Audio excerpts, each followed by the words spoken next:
नमस्कार साहित्य उत्सव. मी रेश्मा. पहिल्या आणि दुसऱ्या औद्योगिक क्रांतीने माणसाचं जीवन सुखकर झालं, पण तिसऱ्या औद्योगिक क्रांतीने तर मानवी जीवनात आमूलाग्र बदल झाले. इंटरनेटचा प्रवेश आपल्या आयुष्यात झाला आणि जग अधिकच जवळ आलं. आपल्याला एकमेकांशी संपर्क साधणं अगदी सहज शक्य व्हायला लागलं. कम्प्युटर, लॅपटॉप, स्मार्टफोन यांच्यासारखी उपकरणं आपल्या हातात आली. ज्ञानाच्या आणि मनोरंजनाच्या कक्षा रुंदावल्या.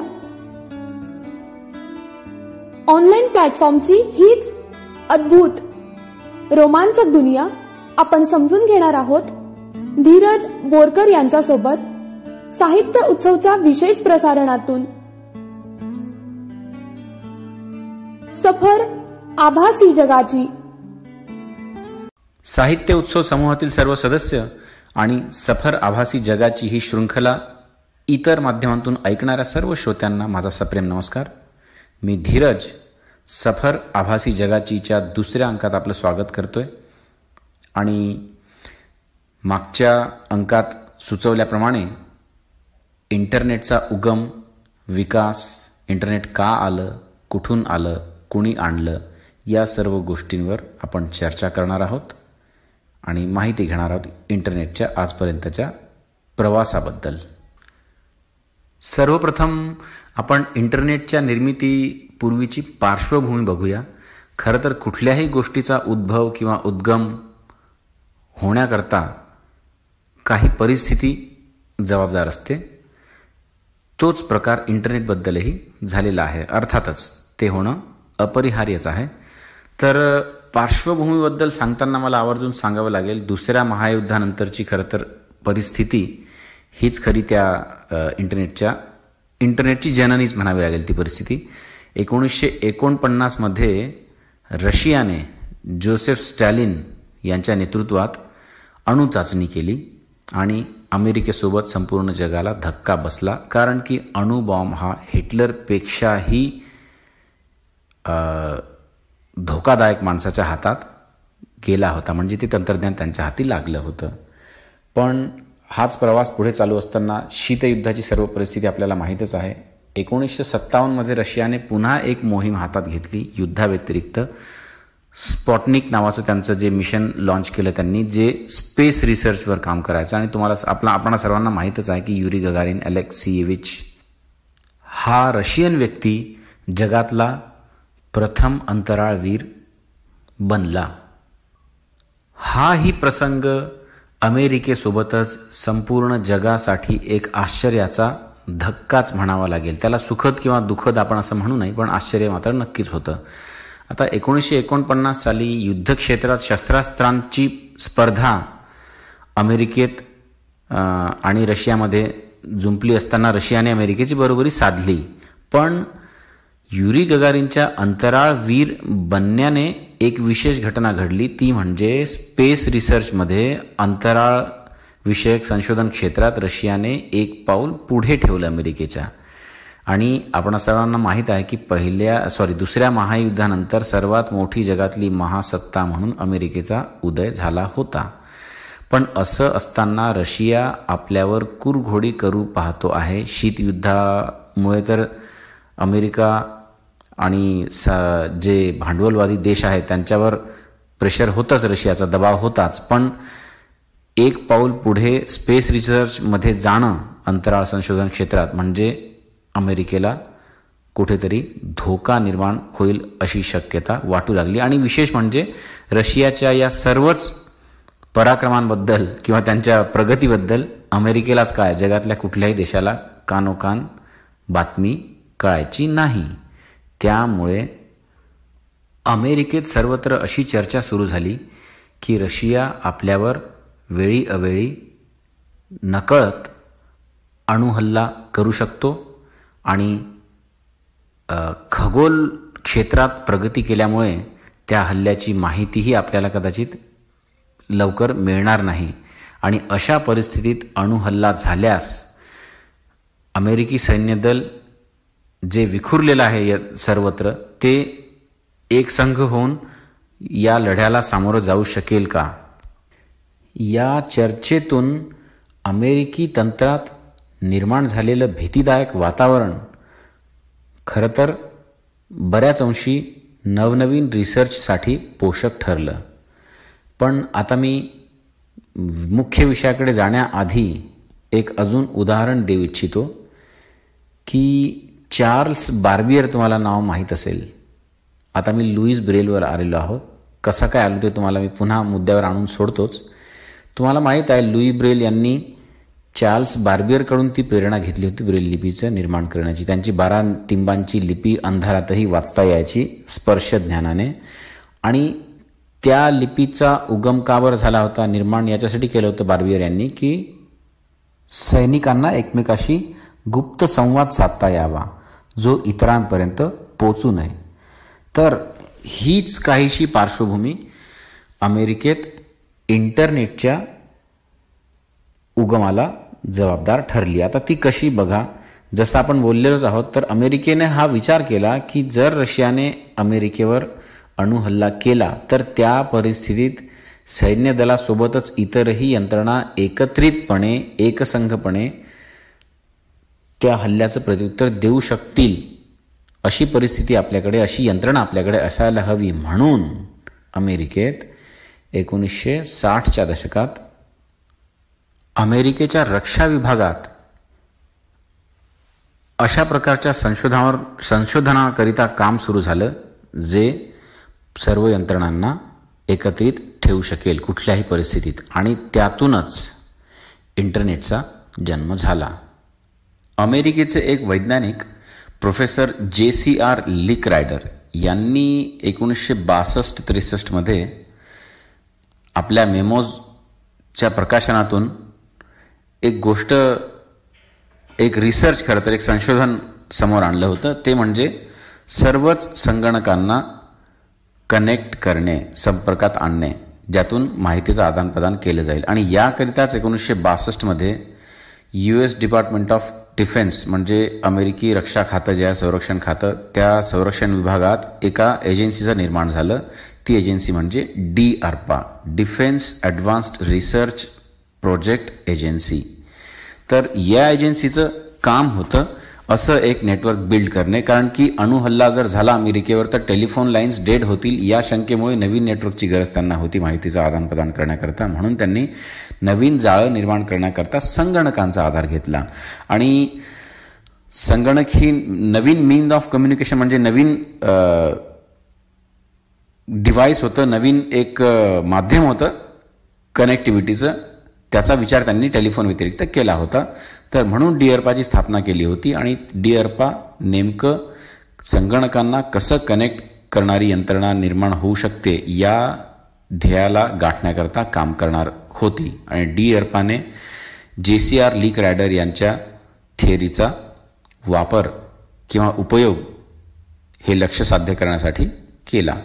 खरं तर DARPAमध्ये कनेक्टिव्हिटी बिल्ड करून कम्प्युटर्सना एकत्र आणण्याकरता पॉल बरान या व्यक्तीची नेमणूक झाली होती, ज्यांनी पॅकेट स्विचिंग नावाच्या एका तंत्रज्ञानाची मदत घेऊन डेटा एका संगणकातून दुसऱ्या संगणकापर्यंत पोहोचवण्याकरताचं तंत्रज्ञान स्वीकारलं होतं. आणि पॅकेट स्विचिंग नेमकं काय असतं त्याबद्दल मी थोडंसं सांगू इच्छितो सर्वांना, की थोडक्यातच सांगतो. कारण की मागच्या अंकातच आपण बोललेलो आहोत की आपण इथे आभासी जगाबद्दल चर्चा जरी करणार असलो तरी ती चर्चा तुम्हा आम्हा सर्वांच्या म्हणजे जनमानसाच्या मनातील आभासी जगाबद्दलच्या भावना व्यक्त करणारी चर्चा असेल, थोडी माहिती देणारी. परंतु टेक्निकल आपण जास्त खोल जाणार नाही आहोत. तरीही पॅकेट स्विचिंग ही जसं आपली टेलिग्राफ व्यवस्था आहे, टपाल व्यवस्था आहे आपले postcards to and fro addresses ज्याच्यावर लिहिलेले असतात, म्हणजे कुठून जाणार पत्र आणि कोणाकडे जाणार, तशाच प्रकारची ती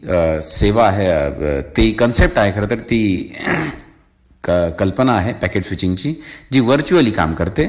छोट्या छोट्या पॅकेट्समध्ये डेटा ट्रान्सफर होतो एका कम्प्युटरमधून दुसऱ्या कम्प्युटरमध्ये. आणि त्या काळात खरं तर मोठमोठे शब्द, लेख, वाक्य पाठवण्याचं तंत्रज्ञान विकसित नसल्यामुळे पॅकेट स्विचिंगच्या माध्यमातून छोटे छोटे शब्द किंवा अक्षर पाठवण्यावर काम चाललं होतं 1962 ते 1969 या 7 वर्षांमध्ये. आणि या पॅकेट स्विचिंगची कन्सेप्ट आणली होती लेनर्ड क्लीनरॉक यांनी. तर लेनर्ड क्लीनरॉकच्या पॅकेट स्विचिंग या थेअरीवर काम करत असताना पॉल बरान यांनी DARPA अंतर्गत नेटवर्क स्थापन करण्याकरता आवाहन केलं. त्यासाठी नेमणूक करण्यात आली आपले लॅरी रॉबर्ट्स यांची. सॉरी चूक झाली माझी. बॉब टेलर यांची. बॉब टेलर यांना कामगिरी सोपवण्यात आली नेटवर्क बिल्ड करण्याची, जेणेकरून संगणक एकमेकांशी कनेक्टेड होतील आणि त्यातून पॅकेट स्विचिंगच्या माध्यमातून डेटा ट्रान्सफर केला जाऊ शकतो. आणि बॉब टेलर यांनी लॅरी रॉबर्ट्स यांच्यासोबत नेटवर्क बिल्डिंगचं काम सुरू केलं. परंतु लॅरी रॉबर्टनी काय केलं, त्या काळात मीन्स ऑफ कम्युनिकेशनसाठी ज्या कंपनीज मोठमोठ्या होत्या, AT&T किंवा IBM सारख्या ज्या टेलिफोन लाईन्स वगैरे ज्यांच्याकडे होत्या, किंवा संगणकीय क्षेत्रांमध्येही त्यांचं बरंच नाव होतं. IBM आपल्याला सर्वांना माहितीच आहे, AT&T ही माहितीच आहे. 1967-68 ची गोष्ट करतो आहे आपण इथे. तर त्या काळात लॅरी रॉबर्ट्स यांनी अप्रोच केलं IBMला किंवा AT&Tला, पण त्यांनी म्हटलं की तुमची जी कन्सेप्ट आहे संगणकांना एकत्र करण्याची, ती काही कालानुरूप वाटत नाही किंवा अंमलात येईल आणि यशस्वी होईल असं वाटत नाही, असं म्हणून त्यांना नाकारलं. म्हणून लॅरी रॉबर्ट्सनी स्वतःच पॅकेट स्विचिंगच्या माध्यमातून नेटवर्क बिल्ड करण्याचा निर्णय घेतला. पण त्यासाठी शेवटी गरज होतीच त्यांना कुठल्या तरी कंपनीची इन्व्हेस्टमेंटची. म्हणून 1968 डिसेंबरमध्ये त्यांनी मॅसेच्युसेट्समधील BBN नावाच्या एका कंपनीशी करार केला. आणि ती कंपनी नवीन होती, पण BBNने नेटवर्क बिल्डिंगच्या या प्रोजेक्टमध्ये इन्व्हेस्टमेंट करण्यास होकार देऊन विविध संगणकांमध्ये संपर्क साधणारी यंत्रणा निर्माण करण्याकरता आर्थिक स्वरूपाचा असलेला सर्वात मोठा अडथळा दूर केला. आणि विशेष गोष्ट अशी आहे की DARPA यांनी जेव्हा ती रिसर्च सुरू केली होती 1962 त्यात BBNचा समावेश झाल्यानंतर त्या रिसर्चमध्ये एजन्सीचं नाव DARPA बदलून ARPANET करण्यात आलं.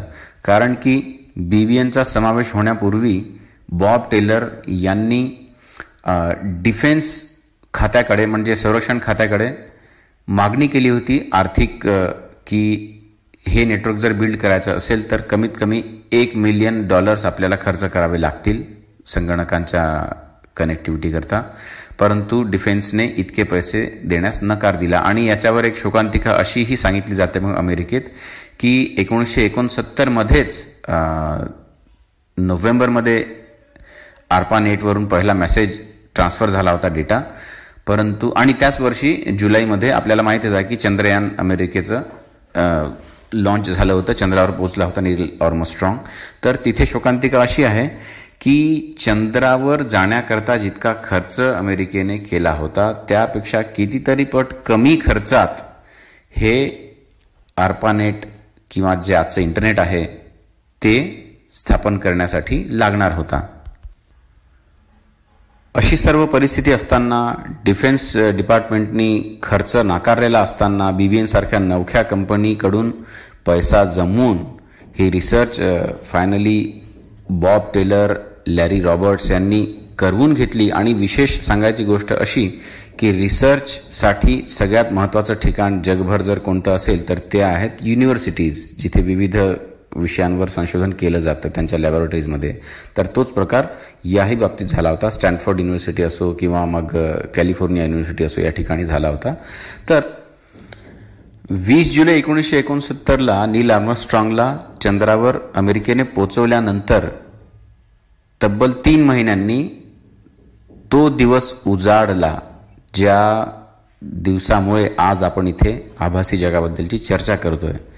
29 ऑक्टोबर 1969 साली रात्री 10:30 युनिव्हर्सिटी ऑफ कॅलिफोर्नियातील एका कम्प्युटरमधून स्टॅनफोर्ड रिसर्च इन्स्टिट्यूटच्या एका कम्प्युटरमध्ये एक शब्द, एक मेसेज पाठवण्यात आला. पहिला मेसेज ARPANETवरचा. इंटरनेटला आधी ARPANET जे म्हणायचं आपण त्याच्यावर चर्चा केलेली आहे. तर त्या ARPANET अंतर्गत जो मेसेज पाठवण्यात आला होता तो होता लॉग इन. पहिला मेसेज इंटरनेटवर पाठवला गेलेला 29 ऑक्टोबर 1969 साली रात्री 10:30 वाजता. या पहिल्या मेसेजने इंटरनेटच्या प्रगतीची जी मुहूर्तमेढ रोवली होती तिचा परिणाम आपण अत्यंत उत्तमरित्या जाणतोच. पण ती फक्त सुरुवात होती. त्यानंतर इंटरनेट कसं विविध टप्प्यांतून विकसित होत गेलं त्याचाही आढावा घेणार आहोत. पण तत्पूर्वी 1969च्या या 2 आमूलाग्र बदल घडवू शकणाऱ्या घटनांबद्दल एक तुलनात्मक विचार जर आपण केला की चंद्रावर पोहोचणे जुलैमध्ये आणि ऑक्टोबरमध्ये सर्व कम्प्युटर्सना एकत्र करणे, या 2 घटनांपैकी कुठली घटना आपल्या जीवनात आमूलाग्र बदल घडवणारी ठरते, तर सर्वांचंच मत एकमतानेच आपण असं म्हणू शकतो की चंद्रयानापेक्षा कितीतरी पटीने, म्हणजे अनगिनत पटीने, खरं तर आपण काउंट करू शकत नाही इतकं परिवर्तन आपल्या आयुष्यात इंटरनेटच्या उगमाने केलेलं होतं. सुरुवातीला जे ARPANET होतं, आता मी त्या तुलनेत जास्त काही टिप्पणी करू इच्छित नाही, कारण की चंद्रयानही त्याच्या ठिकाणी एक रिसर्चचा भाग म्हणून महत्त्वाचाच आहे आपल्या पृथ्वीच्या भविष्याकरता. परंतु त्याचा लवकरात लवकर दिसणारा जो इम्पॅक्ट आहे तो अजून आपल्यापर्यंत पोचलेला नाही आहे की चंद्रावर पोचून मानवाने सामान्य मानवाकरता काय साधलेलं आहे हे काही आपल्याला माहीत नाही. पण इंटरनेटने काय केलं ते आपण सर्व जाणतोच आहोत. बाकी इंटरनेटचे परिणाम, शाप की वरदान, ह्या सगळ्या गोष्टी आपापल्या सद्सद्विवेक बुद्धीवर आपण सोडूया. परंतु 1969 साली ARPANETच्या पहिल्या मेसेजनंतर ARPANET हळूहळू इंटरनेटमध्ये कसं परिवर्तित झालं आणि बॉब टेलर, लॅरी रॉबर्ट्स, आपले लेनर्ड क्लिनरॉक, JCR लिकरॅडर यांसारख्या लोकांनी जे योगदान सुरुवातीच्या काळात दिलं इंटरनेटच्या उगमाकरता, त्यानंतर 2 नावं अजून महत्त्वाची आहेत. ती म्हणजे बॉब काहन आणि क्विंट सर्फ. या दोघांनी खरं तर JCR लिकरॅडरची जी संकल्पना होती ग्लोबल, त्यांनी JCR लिकरॅडरनी काय केलं होतं, इंटरगॅलेक्टिक नेटवर्कची स्थापना करण्याचा निर्णय घेतला होता. आता इंटरगॅलेक्टिक म्हणजे तुम्ही समजू शकता गॅलेक्सीचा तो गॅलेक्टिक आलेला आहे, म्हणजे पूर्णतः ग्लोबलाइज करायचं, अमेरिकाच नव्हे तर पूर्ण जगाला. पण त्या संपूर्ण संगणकीय जगताला एकत्रित आणण्याकरता क्विंट सर्फ आणि बॉब काहन या लोकांनी अथक परिश्रम घेतले. नवनवीन संकल्पनांचा उदय झाला, त्यांचा स्वीकार केला. नवनवीन डिव्हायसेस, इथरनेट केबल्स, TCP/IP, त्यानंतर WWW, या सर्व गोष्टींचा विचारही आपल्याला इंटरनेटच्या विकासाच्या दरम्यान करायचाच आहे. परंतु एकाच अंकात इंटरनेटचा उगम व विकास या दोन्ही गोष्टींचा उहापोह, त्यांची चर्चा आणि त्याबद्दलचा विस्तृत माहिती देणं मला वाटतं शक्य नाही आहे. त्यामुळे आपण या अंकात इंटरनेटचा उगम ज्याबद्दल चर्चा ऑलरेडी आपण केलेलीच आहे तिथपर्यंतच थांबूया. आणि जो उल्लेख मी शेवटी करतोय की बॉब काहन आणि क्विंट सर्फ या दोघांच्या कामगिरीवर आणि त्यानंतर टिम बर्नर्स-ली सारखे लोक जे पुढे आले आणि मार्क अँड्रेसन सारख्या लोकांवर आपण पुढच्या भागात चर्चा करूया की ARPANET इंटरनेटमध्ये कसं परिवर्तित झालं आणि ते सामान्यांपर्यंत कसं पोचलं. आपण याबद्दल एक विचार अजून करायला पाहिजे की जर ARPANET याच्यात इन्व्हेस्टमेंट केली असती तर इंटरनेट हे सर्वस्वी अमेरिकन गव्हर्नमेंटच्याच ताब्यात राहिलं असतं. परंतु ते DARPA मधून निघून BBN सारख्या कंपन्यांच्या सपोर्टमधून आणि स्टॅनफोर्ड आणि कॅलिफोर्निया सारख्या मॅसेच्युसेट्स सारख्या युनिव्हर्सिटीमध्ये रिसर्च होऊन सामान्यांपर्यंत पोहोचण्यास त्याला मदत झाली. त्याच्यामुळे तो एक विषय खरं तर सुखदच आहे आपल्यासाठी, त्याच्यावर अमेरिकन गव्हर्नमेंटचं नियंत्रण नाही. परंतु शेवटी जाण्याआधी मी रेकमेंडेशन्सकडे वळतोय. काही रेकमेंड करतोय तुम्हाला, डॉक्युमेंटरीज वगैरे तुम्हाला ऐकायला पाहिजे. जर इंटरनेटबद्दल इत्तंभूत आणि यापेक्षाही सखोल माहिती हवी असेल तर तुम्ही हिस्ट्री TV नेटवर्कद्वारा 2002 साली पब्लिश झालेली एक डॉक्युमेंटरी आहे इन्व्हेन्शन ऑफ इंटरनेट, ती बघू शकता. आणि दुसरी रेकमेंडेशन आहे BBC क्लिक अंतर्गत 2019 मध्ये डॉक्युमेंटरी आलेली आहे 50 इयर्स ऑफ इंटरनेट. या दोन्ही डॉक्युमेंटरीजमध्ये इंटरनेटचा उदय, त्याचा विकास कसा कसा होत गेला आणि नेमक्या कुठल्या टर्म्स विकसित होत गेला, कसं आपल्या भोवती आभासी जगाचं आवरण विस्तारत गेलं त्याचा आढावा घेतला गेलेला आहे. तर पहिली रेकमेंडेशन आहे 2002 साली हिस्ट्री टीव्हीने प्रकाशित केलेली डॉक्युमेंटरी इन्व्हेन्शन ऑफ इंटरनेट, आणि दुसरी डॉक्युमेंटरी आहे BBC क्लिक अंतर्गत 2019 साली आलेली 50 इयर्स ऑफ इंटरनेट. तर या दोन्ही डॉक्युमेंटरीज आपणाला यूट्यूबवरच ऐकायला मिळतील. दोन्ही डॉक्युमेंटरीज इंग्लिशमध्येच आहेत आणि माझ्या या वक्तव्यातील या अंकातील बरेच रेफरन्सेस या डॉक्युमेंटरीजमधूनही घेतलेले आहेत. बराच रिसर्च मी इंटरनेटवरही केलेला आहे, परंतु लेख किंवा आर्टिकल्स काही मी इथे रेकमेंड करणार नाही, कारण की आपल्याला ऑडिओ स्वरूपातील साहित्य ऐकायला आवडेल अशी एक आशा बाळगतो, म्हणून ह्या डॉक्युमेंटरीज रेकमेंड केलेल्या आहेत आणि सर्वांच्या रीचमध्ये आहेत यूट्यूबवरच असल्यामुळे. तर सर्वांनी बघाव्यात आणि आवर्जून या विषयाबद्दल जर इत्थंभूत माहिती अजून अधिक हवी असेल तर नक्कीच या डॉक्युमेंटरीज आपण बघायला हव्यात. आणि नॅशनल जिओग्राफिकची पण एक डॉक्युमेंटरी आहेच इंटरनेटबद्दलची, एव्हरीथिंग अबाउट इंटरनेट, तर ती पण आपण बघायला पाहिजे. तीही 50 मिनिटांची डॉक्युमेंटरी आहे. तर या रेकमेंडेशन्स आहेत. आणि पुन्हा एकदा इंटरनेटबद्दलची आपली जी चर्चा आहे आभासी जगाबद्दलच्या सफरी अंतर्गत चालूच राहणार आहे. शेवटचं जे आपलं ब्रीद वाक्य आहे, everything is legal on internet but what is right you decide. Thank you very much. Have a nice time. पुन्हा भेटूया आभासी जगाच्या सफरीमधील पुढच्या अंकात. दर्जेदार साहित्याचा आणि कलाकृतींचा आस्वाद घेण्यासाठी जॉईन करा साहित्य उत्सव व्हॉट्सॲप किंवा टेलिग्राम ग्रुप.